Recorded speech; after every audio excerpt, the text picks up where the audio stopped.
السلام عليكم ورحمة الله تعالى وبركاته. أدبي والسلام يا دمانتين أصحاب الملك استوى دلك قديس يا دبي بكل شوكتان واحد سلام إسلامك ومر لبات يا فيديو لبات ما أنت واحد برندونا لرتا نوعية ذاك الدون هدي أظهرون نقول شوكتي أدب ما سنت هذا نقول سبتنا سبسكرايب لايك كومنتي شهر أنت بالنقطة أدب ما سنت هاي let's go. أصحاب تقاليد أدب ما شنتين سيدا ونكسين النقطة ونسان واحد قد يقول دونا horta runtii waa casar liiq waxaanu ka gaarsiin doonaa time yaroon haysano alxamdulilah ayuuna ka gaarsiin doonaa dhirta barashadeeda horta runtii inaad magaalada iyo meelahaas intaad ka soo baxdo aad u baxdo miyiga iyo meelahaas ku fiican because waxaad kala baranaysaa dhirtaadii runtii dhaqanka aad u lahayd haddaba hadda geedkan waxa lagu magacaabaa quud saad ku wada garanaysaa intii garanaysaa way garanaysaa intii kalena hadday baran doontaa geedkani waa geed ka baxa dalkeena isla markaana magaciisu yahay quud geedkan waxa uu dhalaa haddaba quudow maxaa tahay quudow waxaa tahay geedkan wuxuu dhalaa sida xanjo oo xanjo yaroo buuran wax yaroo buuran buu dhalaa kabacdii dabeetana haddii aad kasoo goosato calaashato xanjay noqonaysa waa xanjada originalka ee dalkeena ka baxda la soo dhan karaa aad oo mahadsantihiin geedkaas markaasaas quud bala dhahaa kan aad halkan ku aragto waa galoolkii caalamiga ah weeye galoolka haddaba galoolka waa galoolka ugu wanaagsan ee dalkeena ka baxa waa geed dabiici ah haddaba geedkan waxaa laga sameeyaa asalka oo qofka caloosha xanuunayso kale runtii waxyaabo badan ka duwaya dadkeena hore waxay markaa ka sameyn jireen inay meedhaxdiisa calaashteen ta kale waxaa laga samaystaaba sida dhigo oo guryihii dhaqanka inooha ee hadda daweyn ilbaxno fooqba magaalada inooga taagan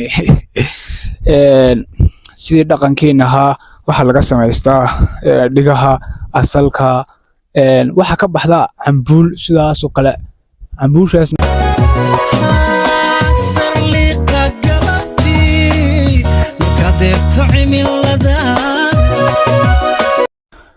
asxaabe quudkii iyo galoolkii waa barateen bay la tahay hadda waxaan tegi doonaa bal geedkan magaciisa sheeg geedkan magaciisa miyaad garanaysa haddii aad garanaysa commentiga noogu soo qoro haddaba bal geedkaas haddii aad garanayso magaciisa noogu soo qoro waa geedkaas geedkan hadda iga dambeeya waa geed dalka ka baxa isla markaana run ahaantii sida loo sheego dawooyin badan leh oo gaasteriga macaanka dhiigkarka adigu waxyaabo badan ka dawaa haddaba geedkan waxaa la dhahaa marongi haddaba geedkan waxuu ka duwan yahay waa dhiigkarka gaasteriga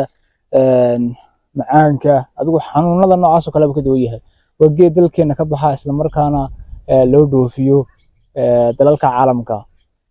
wax beero adigu waqti badan geli dhowr bilood sug waad ka foosi doontaa geedkan haddaba waa geedka aad aragtaan noocaas u egyahay waa geed aad u qaali ah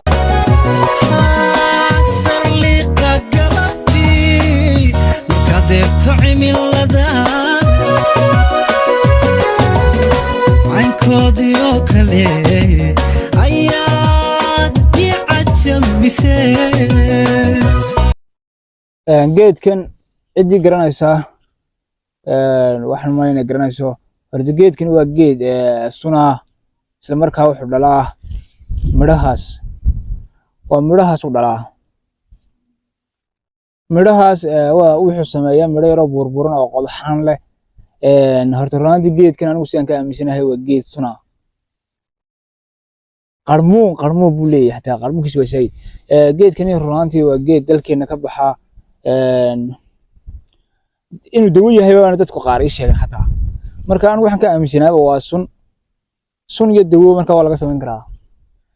dhammaantiin sida wanaagsan aad noola joogtaan sida wanaagsan qadarinta iyo sharafta leh aad noola joogtaan aad baad idinka mahadcelina daawashadiina waxaan idin leeyahay haddii aad nagu cusub tahay walaal subscribe comment share laakiin taba noo saar